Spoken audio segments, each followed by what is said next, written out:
루킴 칼럼, 오늘은 안철수가 서울을 재창조한다, 이 제목으로 말씀드리겠습니다. 서울특별시는 지난 10년간 불공정이 특별히 증가했고 집값도 특별히 인상되었습니다. 또 사회범죄도 특별하게 많이 증가되었으며 빈부격차 또한 심각해졌습니다.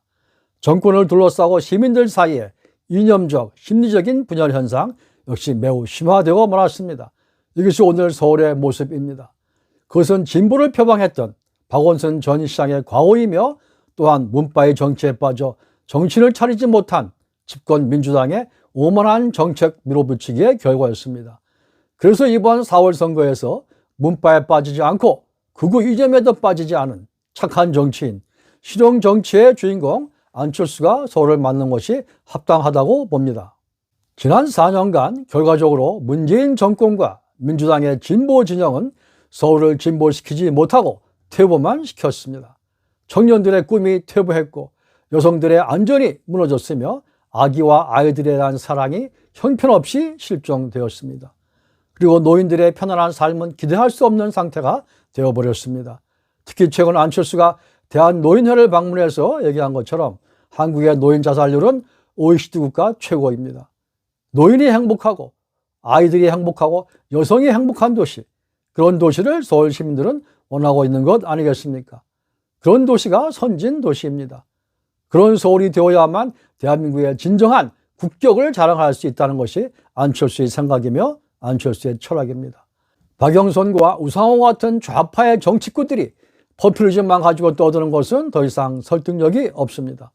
아울러 구적폐 정당의 오세훈, 나경원 같은 패배자들이 선거 때만 나와서 표를 구걸하는 그런 망측한 선거 풍경은 그만 보고 싶다는 것이 시민들 생각이기도 합니다. 불공정과 이념투쟁에 판치지 않고 시민들의 삶이 진정으로 행복해지는 도시를 다시 만들어 보겠다는 것이 안철수의 철학이며 안철수의 정책입니다. 서울은 이제 안철수의 방향으로 다시 설계되어야 할 것으로 보입니다.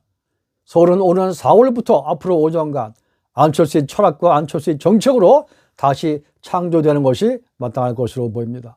그래야만 서울 시민이 잘 살 수 있고 서울의 아이들과 여성들과 노인들이 편안하고 행복하게 살 수 있을 것입니다. 모든 서울의 청년층, 중산층 등이 이 같은 도시를 다시 건설해 달라는 강력한 요청이 이번 4월 선거에서 분출될 것으로 전망합니다. 서울은 이제 실용의 도시가 되어야 마땅합니다. 시민의 도시가 되어야 합니다. 그것을 할 수 있는 인물은 박영선도 아니고 우상호도 아니며 국민의힘 오세훈도 못하고 나경원도가 할 수 없는 것입니다. 오직 안철수만이 해낼 수 있는 위대한 서울의 과업이라고 봅니다. 앞으로 서울은 좌파와 우파가 싸우는 이념의 전쟁터가 되어서는 안 됩니다. 그것은 시민의 삶은 죽이는 행위입니다. 정치가 시민의 삶에 봉사해야 하는데 지금은 민주당과 국민의힘이 오히려 서울을 죽이고 있습니다. 시민의 삶을 죽이고 있는 형국입니다. 이것은 정치도 아니고 민주주의도 아니며 파괴 행위일 뿐입니다. 정치와 행정은 공동체의 공익에 집중하는 것이 정의다 라고 하는 것이 하버드 대학 마이클 샌델 교수가 정의란 무엇인가 라는 저서에서 설파한 내용이기도 합니다. 이것은 안철수의 정치 철학과 상통하는 것이며 거기에 실용주의를 더한다면 서울은 위대한 도시로 재창조될 수 있으리라 봅니다.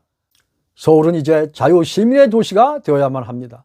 좌파 도시도 아니고 우파 도시도 아닌 순수하게 자유가 숨쉬는 시민의 도시가 되어야만 합니다. 가족과 가정이 중시되고 여성과 아동과 노인들이 존중받는 도시로 변해야 할 것입니다. 안철수가 하려는 것이 그런 서울이라고 생각이 됩니다. 이제 서울은 투쟁의 도시가 아니고 자유와 평화의 도시가 되어야 합니다. 그것은 민주당도 못하고 국민의힘도 할 수 없습니다. 안철수의 실용 정치로만 가능한 일이라고 봅니다.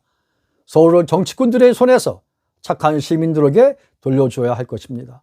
그런 마음으로 서울 시민들은 이번 선거에서 안철수를 기다릴 것으로 분석합니다. 루킴 칼럼입니다.